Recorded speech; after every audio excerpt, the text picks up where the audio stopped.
Students, in chapter number 7 हम देखते हैं कि जॉन स्टेनबेक ने हमारे सामने जो अमेरिका में उस टाइम 1939 का जो ग्रेट डिप्रेशन था उसके एक अनदर एस्पेक्ट को रिप्रेजेंट किया है।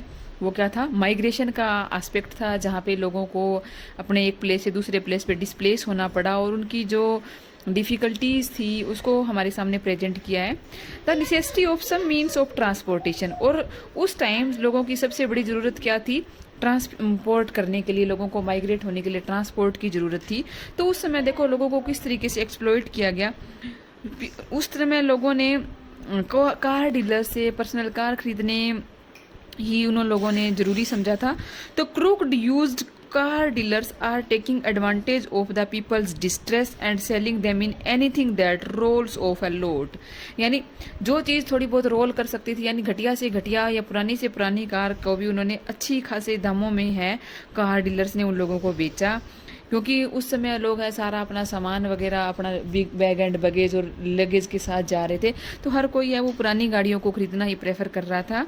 The author assumes the voice of a greedy used car dealer, तो बहुत ही ग्रीडी थे वो car dealers. And present his point of view trying to make such profit as possible as long as boom last. और वो हमेशा कोशिश करते थे उन पुरानी कार से जितना पॉसिबल हो सके उनसे प्रॉफिट लेना। Used car are lined up on loads and salesman are selling them as rapidly as possible. ज़्यादा से ज़्यादा जो सेल्समैन है उन कारों को बेच रहे होते हैं और वो उनसे से ज़्यादा प्रॉफिट कमाने की कोशिश करते हैं। और उन लोगों को ये भी पता था कि जो ये टीनेट्स हैं उनको, एक तो उन लोगों ने कभी भी मशीनरी को यूज़ नहीं किया हुआ होता, तो ज़्यादा उनको इन जो कार्स के बारे में ज़्यादा नॉलेज नहीं होती है। इसलिए जो कार डीलर्स हैं उन्होंने सबसे ज़्यादा टारगेट या सबसे ज़्यादा जो उन्होंने पुरानी कारों की डीलिंग की वो टीनेट फार्मर के साथ ही की थी। क्योंकि उनको सब पता था कि यदि कुछ उनके साथ गलत भी हुआ या तो वो बहुत ही ईजीली उन लोगों की जो कंप्लेंट है उसको इग्नोर कर सकते हैं, क्योंकि वो भोले भाले लोग थे। टेक्नोलॉजी की नॉलेज ना होने के कारण उनको वो किसी भी तरीके से बहला फुसला सकते थे। तो इस चैप्टर में यही है कि किस तरीके से जो कार डीलर थे वो पुरानी कारों को थोड़ी सी रिपेयर के बाद है काफ़ी अच्छी मोटी खासी रकम पे है टीनेट्स को या शेयर क्रॉपर्स जो फार्मर्स थे उनको बेचते हैं। तो यहाँ हम यूँ कह सकते हैं कि उस टाइम की एक रियलिटी को इस चैप्टर में रिप्रेजेंट किया गया कि किस तरीके से पीपल जब माइग्रेंट हो रहे थे तो उनको किस तरीके से ट्रांसपोर्टेशन की प्रॉब्लम को फेस करना पड़ा था। 8 हम देखते हैं कि कैसी एंड टॉम, जो कि टॉम है जो अपने घर आ चुका है और वहाँ वो देखता है कि उसकी फैमिली नहीं है, तो उसको रास्ते में कैसी मिलता है और वो बताता है कि उनकी फैमिली वो अंकल जॉन के घर है। वो अपने अंकल जॉन के घर में जाते हैं, रास्ते में जा रहे हैं और उनको उसी रात को म्यूली मिल जाता है ना। म्यूल उनको सुबह जल्दी ही जगा देता है, क्योंकि उस टाइम वहाँ पे उनको अब जो शेयर क्रॉपर्स हैं उनको डर था कि कहीं ना उनके जो उनके हेड थे या जो उनके ओनर थे जिनकी वो पहले फार्मिंग कर रहे थे खेती पे, वो शायद उनको कहीं पकड़ ना ले, इसलिए वो अंधेरे में उनको जगा देता है और वो अर्ली मॉर्निंग में ही अपने अंकल के घर की तरफ चल पड़ते हैं। और ऑन द वे रास्ते में है अंकल टॉम के बारे में जॉन है वो बताता है कि वो बहुत ही एक लॉन्गेस्ट गोदाम मैन है इन द वर्ल्ड, यानी यूँ कहे कि वर्ल्ड में सबसे मोटा तगड़ा या हट्टा कट्टा पर्सन था। John has been a sort of wild, उसमें एक जंगली जीवों जैसी उसमें एक पावर होती है, शक्ति होती है, बट उसने उस पावर को लॉस्ट कर दिया था जब उसकी यंग ब्राइड, उसकी दुल्हन आफ्टर 4 मंथ उसकी डेथ हो जाती है। And he blames himself for her death because he failed to get a doctor when she had an acute appendicitis. जब उसको अपेंडिक्स की कोई प्रॉब्लम होती है तो वो उसके लिए प्रॉपर डॉक्टर का इंतजाम नहीं कर पाता है, which he mistook for a common case of indigestion के कारण उसको हो जाती है। And he has been trying to overcome his feelings of guilt by giving away nearly everything he owned. जो चीज़ें उसके पास अपनी थी वो सारी चीज़ों को खुद से दूर कर देता है, ताकि उसकी जो ये गिल्ट, जो ये उसकी वाइफ की डेथ के लिए खुद को गिल्टी फील करता था, उससे वो दूर हो सके। Seeing his old dog flash matting with which on the road reminds Tom of an earthy joke. अब उसको किसी एक जोक की याद आ जाती है, परंतु उसके इस जोक से है कैसी बहुत एंजॉय करता है। और वो खुद को फ्री करता है कि अब वो ज़्यादा समय तक प्रीचर नहीं है, यानी अब वो भी जो वर्ल्डी जोक हैं उनसे वो एंजॉय कर सकता है। टॉम और कैसी है लास्ट में find the George busy preparing to leave for California. अब उनका अंकल उनको उसकी फैमिली के पास ले जाता है और जब वो वहाँ पहुँचते हैं तो देखते हैं कि उनके जो फैमिली है वो कैलिफोर्निया जाने के लिए प्रिपेयर कर रही है। ओल्ड टॉम जॉर्ज जो उसका फादर है working on Hudson super 6 sedan.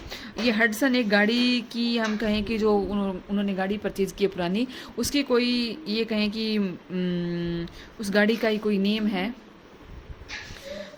which has been ripped in two with a cold sizzle and has been converted into a makeshift truck। मतलब उसमें एक चाइजल या छेनी के थ्रू है उसके दो पार्ट कर दिए गए थे हडसन का, जैसे टेम्पो टाइप के होता है ना, आगे का हिस्सा अलग और पीछे एक ट्रक टाइप में, उस तरीके से उसको बना दिया गया था। And the truck is loaded with उस फार्म में जितनी भी उनकी सामान थे जिनको वो सोच रहे थे कि शहर में जाके बेच देंगे, उससे भरा हुआ है। ओल्ड टॉम है बहुत खुश होता है अपने बेटे को देख करके जब वो टॉम को देखता है कि वो जेल से वापस आ गया है, और उसको इस बात की भी खुशी है कि जो टॉम है वो जेल से भागा नहीं है। जब वो उसको पेपर दिखाता है कि मैं पैरोल से छूटा हूँ तो उसको इस बात से काफ़ी खुशी होती है। अब वो डिसाइड करते हैं कि वो उसकी मदर को सरप्राइज़ देंगे जो कि किचन में ब्रेकफास्ट बना रही है। Then old Tom tells her that a couple of fellows have just come along the road looking for a bite to eat, कि कुछ लोग आए हैं रोड से जो खाना खाना चाहते हैं। Without any hesitation Mrs Joad welcome to strangers stipulating only that they have to wash their hands. सिर्फ इतना ही कहती है कि वो अपने हाथ धो लें। माँ इज थिक एंड हैवी। अब टॉम बोलता है child bearing but not fat, she has thin still hair gather. अब जो उसका टॉम है वो अपनी माँ के बारे में बोलता है। जब वो वापस मुड़ के देखती है तो वो बहुत ही खुश होती है that her son has return. तो ये आप खुद से देख लेना, उन दोनों की माँ बेटे की वर्डिंग है इसमें।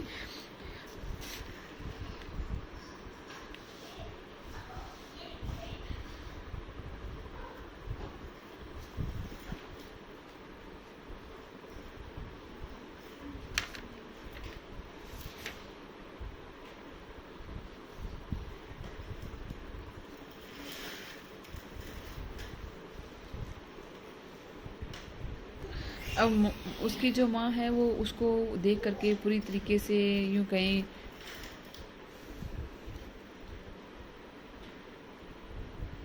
कि काफ़ी खुश होती है।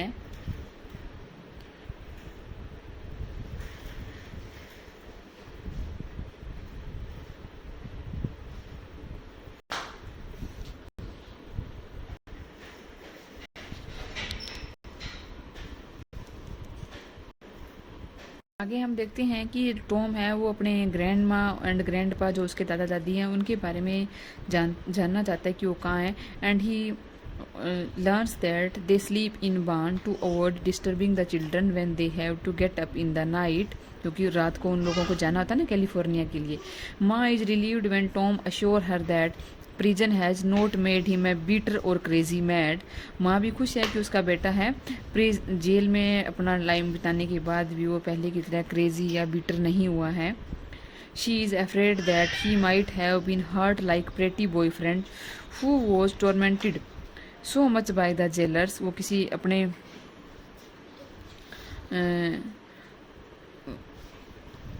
किसी उसके फ्रेंड का जिक्र करती है जिसको कि जेल में इतना अधिक टॉर्मेंट किया जाता है कि वो अब एक ऑलमोस्ट मैड हो गया है। Tom express her anger at the way. अब उस बात पे वो गुस्सा प्रकट करता है कि किस तरीके से उनके हाउस को जो टीनेट के हाउस बने हुए थे उनको किस तरीके से डिस्ट्रॉय किया गया। माँ उसको फिर बताती है कि उसको अभी अथॉरिटीज़ के साथ अकेले वो लड़ नहीं सकते हैं। शी वुड, परंतु वो उसको एक सजेशन देती है कि अकेले वो नहीं लड़ सकते, बट यदि सारे के सारे जो फार्मर्स हैं अगर वो इकट्ठे हो जाएं, यूनाइट हो जाएं, तो हो सकता है कि वो ओनर्स के सामने अपनी कुछ बातों को मनवा सकें। Ma can't help wondering just the same what might happen if 100,000 people who have now been dispossessed were all made the same way. वो कहते हैं कि सारे सेम तरीके से ट्रीट कर रहे हैं, कोई भी है जो उन फार्मर्स के अगेंस्ट है या उनके ओनर्स के अगेंस्ट है प्रोटेस्ट नहीं कर रहा है। इतने में ग्रैंड माँ आ जाते हैं ग्रैंडमा और ग्रैंडपा के बारे में बताया गया है, जो कि एक लीन रैग्ड क्विक फेलो है और हमेशा वो अब काफ़ी बूढ़ा हो चुका है तो ट्रबल में रहता है। वो बहुत ही एक कैंकरस, कंप्लेन करने वाला, मिस्चीवियस लेचर्स, एक आलसी किस्म के फेलो हैं और विशियस और क्रूल हैं। But somehow is very amusing when he gives in way, परंतु वो छोटी छोटी बातों पे कई बार बहुत ही अम्यूजमेंट या बहुत ही खुशी या कहीं की बहुत ही सिंपल या साधारण पर्सन भी प्रतीत होते हैं। और सेम नेचर वाली उसकी ग्रैंड माँ भी है। यही रीज़न है कि दोनों इतने लंबे समय से है वो अपने एक साथ रह रहे हैं। दोनों ही उसी मिस्चीवियस और मीन किस्म के पर्सन हैं। और एक बार ग्रैंड माँ है रिलीजियस फरवोर में या कहीं की एक उत्तेजना में है, उसके ऊपर एक बार शॉर्ट गन से 2 बैरल फाइट भी कर देती है, जिसके कारण है उसके बुटक का एक हिस्सा है वो मांस का एक हिस्सा है वो यूँ कहीं की रिलीव हो जाता है या वो उड़ जाता है उसके ग्रैंडपा का। परंतु उस इतना सब होने के बावजूद भी यह ग्रैंडपा हमेशा हैं अपनी वाइफ को एडमायर करते हैं, क्योंकि दोनों ही सेम नेचर के पर्सन हैं। हम देखते हैं कि ग्रैंडपा है टॉम का उसी ऑब्सेनिटी के साथ और प्राउड के साथ और उसको जेल बर्ड कहते हुए उसका स्वागत करते हैं। ग्रैंड माँ भी सेम वे में अपने बेटे को ग्रीट करती है। जो प्रीलिमिनरी ओवर हैं, जो यूँ कहें कि जो पहले जो जैसे वो बान से आते हैं ना, तो सारी की सारी उनकी प्रीलिमिनरी यानी जो पूर्व की बातें वो ख़त्म हो जाती है। और ग्रैंडपा है उस भीड़ से निकल करके खाना खाने के लिए बैठ जाते हैं। पोक, बिस्किट्स, ग्रेवी सब चीज़ें लेकर के वो खाना खाते हैं। टॉम रिमेंबर्स कैसी, अब टॉम को कैसी की याद आती है, जो कि उन फैमिली से थोड़ा सा दूर खड़ा है ताकि फैमिली की प्राइवेसी देने के लिए। जब ग्रैंडमा को पता चलता है कि यहाँ पे प्रीचर भी है तो वो उससे डिमांड करती है कि वो उनको कुछ उपदेश दे। बट कैसी कहता है कि उसने अब वो लंबे समय तक प्रीचर नहीं रहा है, वो आम आदमी की ज़िंदगी जीना चाहता है। और वो कहता है कि उसने प्रीचिंग करना छोड़ दिया है। परंतु कहता है कि मैं सिर्फ जो काइंड और जेनरस पीपल हैं उन लोगों को केवल थैंक यू या धन्यवाद कह सकता हूँ। कहता है he is as confused as Jesus was in wildness. कहता है मैं जिस तरीके से जीसस कन्फ्यूज है ना, उसी तरीके से खुद को कन्फ्यूज फील कर रहा हूँ। यहाँ पे जीसस क्राइस्ट का भी जिक्र है। But somehow he is identified himself with all things. परंतु किसी भी तरीके से कहता है वो खुद को कई बार इन चीज़ों में आइडेंटिफाई या फंसा हुआ मानता है। And he knows that man are holy when they all work and cooperate together. कहता है जब तक सारे लोग इकट्ठे रहेंगे, कोऑपरेट रहेंगे, तभी कहता है वो पवित्र होंगे। यानी जब उसकी ग्रैंडमा कहती है ना कि वो इस बारे में कुछ प्रीच करे, जब जो टॉम की मदर है वो कहती है कि सारे टीनेंट्स है यूनाइट होकर के अगर प्रोटेस्ट करें तो कुछ हो सकता है। तो यहाँ पे बस वो इतना ही कहता है कि मैं इस बारे में कुछ नहीं कहना चाहता, मैं जस्ट जो सिंपल और कॉमन पीपल हैं उनको थैंक्स करना चाहता हूँ। और हाँ इतना है कि जो लोग इकट्ठे रहते हैं, कोऑपरेशन से काम करते हैं, वो हमेशा जोली पीपल होते हैं या खुश पीपल होते हैं। इससे ज़्यादा वो उनको कोई प्रीच नहीं देता। तो सारे के सारे हैं ब्रेकफास्ट करते हैं और फिर जो मैन है जो फैमिली की, वो ट्रक की इंस्पेक्शन के लिए चले जाते हैं कि कहीं उसमें कोई प्रॉब्लम तो नहीं है, वो पूरी तरीके से रिपेयर्ड है या नहीं। पा assures Tom that his brother ओल, उसके ब्रदर का नाम है अल, हु हैज़ नेक, जो कि एक मैकेनिकल थिंग के बारे में जिसको थोड़ी सी नॉलेज है, उसने अच्छे से उस मशीन को चेक किया है और सब कुछ सेटिस्फैक्ट्री है। यानी वो ईजीली है उस ट्रक में है, उस प्लेस को छोड़ करके जा सकते हैं। ये बात कौन कहता है? टॉम जॉर्ज जो उनका जो फादर है वो इसको अश्योर करता है जॉर्ज को। और जो एल है वो 16 ईयर्स का है, thinks of nothing but girls and engines, बस उसको गर्ल्स और इंजिन्स की ही नॉलेज है। ग्रैंडपा भी उनकी कन्वर्सेशन को ज्वाइन कर लेते हैं, ब्रैग करते हुए, बोस्ट करते हुए, डिंगी हाँकते हुए दैट कि he was worse when he was old age. कहता है कि ही वॉज वर्स, जब वो ओल्ड की एज में था तो मैं उससे भी ज़्यादा वर्स था, बुरा था। He feels that he will be, जब उसके फादर कहते हैं ना कि उसको इंजिन्स और बस गर्ल्स की, तो उसके दादा कहते हैं कि तू जब इसकी एज में थे तो तुम भी ऐसे ही थे। अब टर्न्स को पता चलता है कि रूथी एंड विनफील्ड, उसके जो जॉर्ज फैमिली के यंगेस्ट चिल्ड्रन हैं वो शहर में हैं सेलिसा एंड ओक्लामा दोनों शहर में, और वो वहाँ क्या बेच रहे हैं, इक्विपमेंट बेचते हैं अपने अंकल जॉन के साथ। उसकी एक और सिस्टर है जिसका नाम है रोज ऑफ शेरोन, जिसको जिसको रोजा शारान बोलते हैं, वो भी उन्हीं फैमिली के साथ रह रही है। Is staying with reverse family scenes, क्योंकि सी इज़ नाउ मैरिड टू कोनी रिवर्स, कोनी रिवर्स से उसकी शादी हो गई है, तो वो रिवर्स फैमिली के साथ रहती है। And she is now pregnant. The men make plans to start their trek west soon, जल्दी ही वो वेस्ट की तरफ जाने की सोच रहे हैं कि वो जल्दी ही वहाँ से अब यात्रा अपनी स्टार्ट कर देंगे। All struts up cockingly until he recognizes that his heroic brother Tom, whom he admires immensely for having killed a man. All है थोड़ा सा इल फीलिंग करता है जब उसको पता चलता है कि उसके भाई ने किसी मैन की हत्या की थी। Al drops the swagger and begin to imitate Tom's prison face stoicism, उसके जो प्रिजन वाले फेस की तरह है उसकी आलोचना या उसको इमिटेट करना स्टार्ट कर देता है। He is disappointed when he learns that Tom has not broken out of prison but of parole, परंतु उसको इस बात से खुशी होती है, या यूँ कहें कि वो उसको और भी ज़्यादा डिसअपॉइंट होता है जब उसको पता चलता है कि वो जेल से पैरोल में छूटा है, क्योंकि उस टाइम और वो छोटा था तो उसको नहीं पता है उसके ब्रदर की सच्चाई। इन चैप्टर 9 हम देखते हैं कि जो सारे के सारे टीनेंट्स थे वो अपने जो उनसे बिलोंगिंग्स चीज़ें हैं, जो अपने पोजीशन हैं, उन सबको पिक करके उठा करके अपने वेस्ट की तरफ जर्नी यानी ओखला जो कैलिफोर्निया की तरफ अपनी जर्नी स्टार्ट करते हैं। जो सारे के सारे मैन हैं वो निर्दयी हो चुके हैं because the past has been spoiled, but the women know they will recall the past and they try to cling their memories by treasuring little mementos। अब ह्यूमन बीइंग है, जो मैन है वो तो पिछली यादों को छोड़ देना चाहते हैं, परंतु वीमेन है वो जानती है कि वो अपने पास्ट को याद कर सकते हैं या पास्ट की मेमोरी से जुड़े रह सकते हैं यदि वो पास्ट से रिलेटेड कुछ चीज़ों को बचा लेंगे।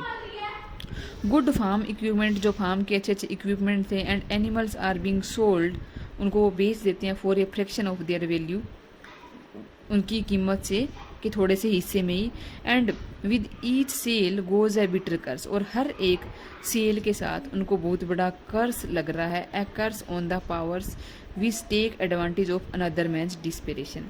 और कौन सा कर्स था, क्योंकि अब उनको थोड़े दामों पे अपनी जो बिलोंगिंगनेस है, अपनी जो चीज़ें हैं बेचनी पड़ रही थी, और एक आदमी की डिस्पिरेशन यानी दूसरे आदमी की निराशा से जो लोग फ़ायदा उठाते हैं तो उसके साथ जो यूँ कहें कि जो लोग उनकी वो चीज़ें परचेज कर रहे थे उनके लिए वो एक तरीके से कर्ज था कि वो किसी एक पर्सन जो कि यूँ कहें कि प्रॉब्लम में है और उसकी इसी प्रॉब्लम का वो फ़ायदा उठा रहे थे।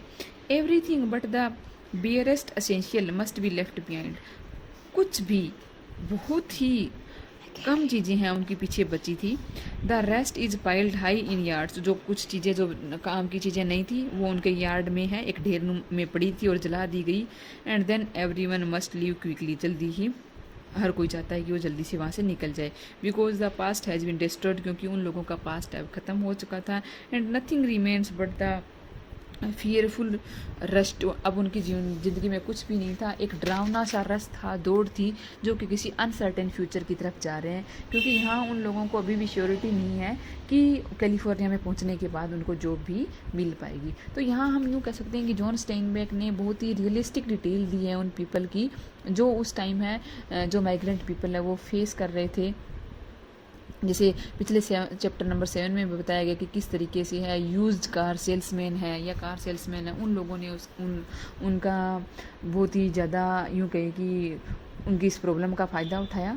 और दूसरी तरफ जो उन्होंने और उनसे जो उनके हम कहें कि जो पशु थे, एनिमल्स थे या कुछ और उनकी फार्म की जो चीज़ें थी जो उनको उन्होंने बेचा वो भी उन्होंने बहुत से कम दामों में बेची। तो किस तरीके से लोगों ने है उन लोगों के डिसोलेशन का फ़ायदा उठाया था, उन टीनेंट फार्मर्स का, और जो उनकी फैमिलीज़ हैं उनको भी अपनी जो छोटी से छोटी चीज़ें हैं वो पीछे छोड़ के जाना पड़ा। तो यहाँ ये जो सारी चीज़ें हैं इनको राइटर ने बहुत ही माइन्यूटली और बहुत ही जनरल ऑब्जर्वेशन के साथ हमारे सामने रिप्रेजेंट किया है, ठीक है। और यहाँ एक जगह हम इस चैप्टर में ये भी देखते हैं कि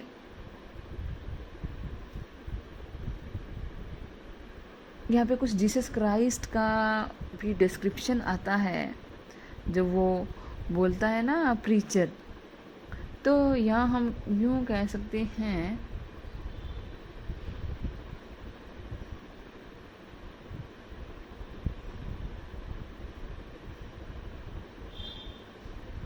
कि उस टाइम लोगों का जो गॉड में भी फेथ था, ठीक है ना, क्राइस्ट का रिवीलेशन दिया गया है।